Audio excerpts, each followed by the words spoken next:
नमस्कार दोस्तों, ये सेकंड वीडियो है एनसीईआरटी के क्लास 7 के फर्स्ट चैप्टर का।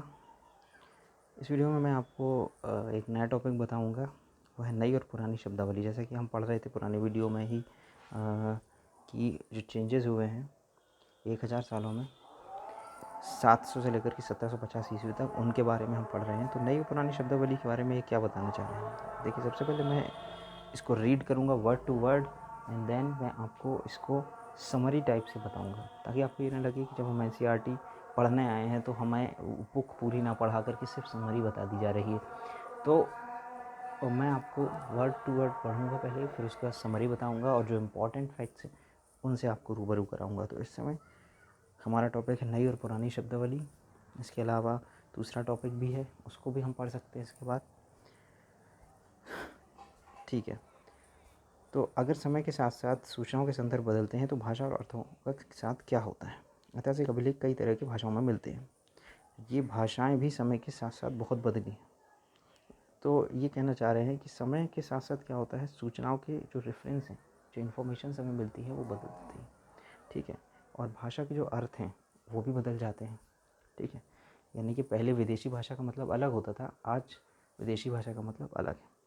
पहले सूचनाएं हमें मिलती थी भवनों से या सिक्कों से, आजकल हमें मिलती है न्यूज़पेपर से, टेलीविज़न से, इंटरनेट से।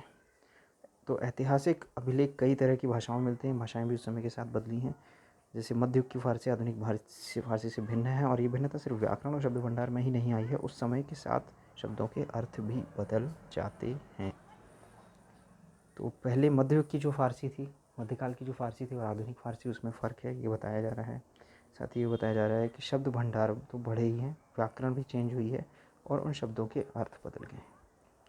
उदाहरण के लिए हिंदुस्तान शब्द ही लीजिए, आज हम इसे आधुनिक राष्ट्र राज्य भारत के अर्थ में लेते हैं।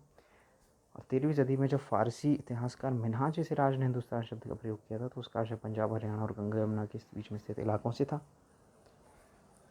तो ये बता रहे हैं कि हिंदुस्तान शब्द का उदाहरण दे रहे हैं कि किस तरह से शब्दों में परिवर्तन हुआ है। हिंदुस्तान शब्द का मतलब हम आज के समय में वो समझते हैं Hindustan is equal to Bharat, लेकिन पहले जब मिन्हाज सिराज नाम के इतिहासकार ने 13वीं शताब्दी में इसका पहली बार हिंदुस्तान नाम लिया, तो उसके कहने का मतलब था कि पंजाब, हरियाणा और गंगा यमुना के बीच का क्षेत्र। आगे बताया है कि उसने इस शब्द का राजनीतिक अर्थ में उन इलाकों के लिए इस्तेमाल किया जो दिल्ली के सुल्तान के अधिकार क्षेत्र में आते थे। सल्तनत के प्रसार के साथ साथ इस शब्द के अंतर्गत आने वाले क्षेत्र भी बढ़ते गए, लेकिन हिंदुस्तान शब्द में दक्षिण भारत का समावेश कभी नहीं हुआ।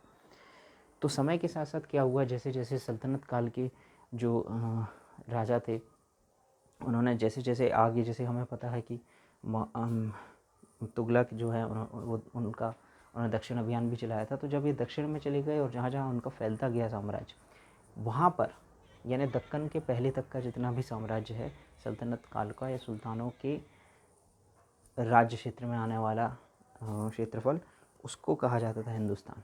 लेकिन दक्षिण भारत यानी दक्कन के नीचे वाला भाग कभी भी इसमें शामिल नहीं था।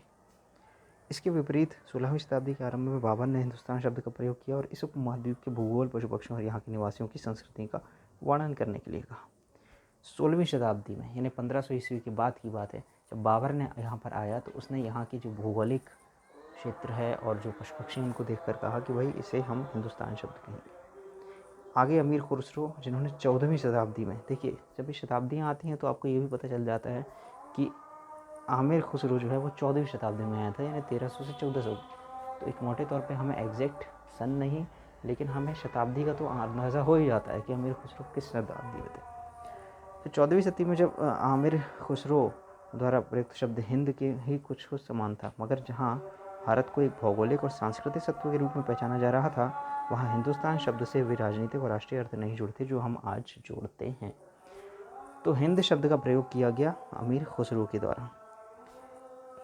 इसके आगे ये दिया है कि किसी भी शब्द का प्रयोग करने में इतिहासकारों को बहुत सावधान रहना चाहिए, क्योंकि अतीत में उन शब्दों के कुछ अलग ही अर्थ थे। उदाहरण के लिए विदेशी जैसा सीधा शब्द ही लीजिए, हमारे लिए आज इसका अर्थ होता है ऐसा व्यक्ति जो भारतीय ना हो। मध्य युग में मानव किसी गांव में आने वाला कोई भी अनजाना व्यक्ति जो उस समाज या संस्कृति का ना हो, विदेशी कहलाता था। तो मैंने एक बताया था कि विदेशी जो था, पहले के समय में विदेशी का मतलब होता था दूसरे गाँव से आया हुआ। आज के समय में विदेशी का अर्थ होता है कि दूसरे देश से आया हुआ। ऐसे व्यक्ति को हिंदी में परदेसी और फारसी में अजनबी कहा जाता था। इसलिए किसी नगरवासी के लिए वनवासी विदेशी होता था, किंतु एक ही गांव में रहने वाले दो किसान अलग अलग धार्मिक या जाति परंपराओं से जुड़े होने पर भी एक दूसरे के लिए विदेशी नहीं होते थे। यानी यदि दो गांव के लोग हैं, अलग अलग ही हैं, लेकिन अगर उनकी संस्कृति एक है, परंपरा एक है, जाति एक है, धर्म एक है, पुराने समय की बात हो रही है, तो कोई वो विदेशी नहीं एक दूसरे को समझते थे, एक ही देश का समझते थे। वो दूसरे व्यक्ति के लिए, एक व्यक्ति दूसरे व्यक्ति के लिए एक सी परंपरा, संस्कृति, धर्म, जाति होने की वजह से उन्हें एक ही देश का समझते थे और विदेशी नहीं समझते थे।